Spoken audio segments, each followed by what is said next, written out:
District president గారు, తహసీల్దార్ గారు and senior citizen forum నుంచి వచ్చిన వాళ్ళు అండ్ మేజర్లీ పార్టిసిపెంట్స్, తర్వాత మనకి డిఫరెంట్ కాంపిటీషన్స్లో ఉన్న పార్టిసిపెంట్స్, పేరెంట్స్, తర్వాత ఎవరైతే చిల్డ్రన్ ఇక్కడ ఉన్నారో మీ అందరికీ కూడా వెరీ గుడ్ ఈవినింగ్.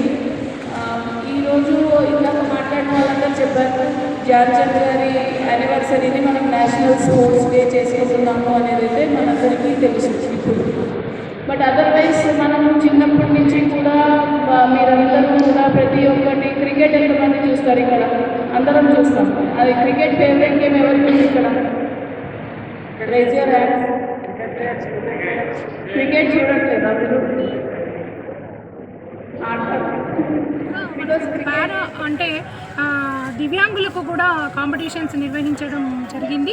మన వరంగల్ నుంచి ఆల్రెడీ నేషనల్ ఇంటర్నేషనల్ స్థాయి లోపల అంధులైనప్పటికీ కూడా జూడోలో మరి మన తెలంగాణ రాష్ట్రానికి ఇటు వరంగల్ జిల్లాకు వన్నె తెచ్చినటువంటి వారికి కూడా కాంపిటీషన్స్ నిర్వహించడం జరిగింది. ఈరోజు వారికి కలెక్టర్ గారి చేతుల మీదుగా మనము మెడల్స్ కూడా ఇప్పించడం జరిగింది.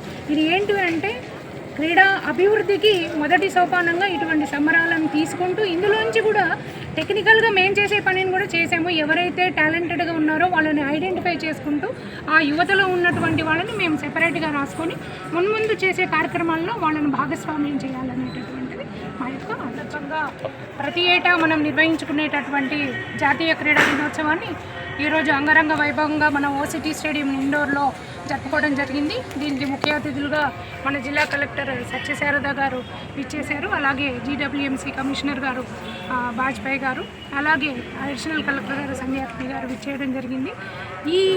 ఇప్పుడు కొత్తగా మనం చేసేది ఏంటి అంటే ప్రతి సంవత్సరం జాతీయ క్రీడా దినోత్సవం చేసుకుంటున్నాం, కానీ ఈ సంవత్సరం మాత్రం ఒక నవరాత్రుల్లాగా మరి 23 నుంచి ఇంకా కూడా ప్రోగ్రామ్స్ ఉండి 31 వరకు నిర్వహించుకోవడం జరుగుతుంది. దీనివల్ల ఏంటి అంటే ప్రథమ ఉద్దేశం ఏంటి అంటే ప్రతి వాళ్ళకి కూడా హెల్త్ మీద అవేర్నెస్ అనేటటువంటిది రావాలి, ఫిజికల్ లిటరసీ అనేటటువంటిది ప్రతి ఏజ్ కేటగిరీకి వెళ్ళాలనేటటువంటి ఉద్దేశంతో అటు చిన్నపిల్లలకి 6 నెలల బిడ్డల నుంచి అంటే ముదుసలి వయసు ఉన్న వాళ్ళ దాకా కూడా మనము ప్లాన్ చేసి ఈ కాంపిటీషన్స్ నిర్వహించుకోవడం జరిగింది.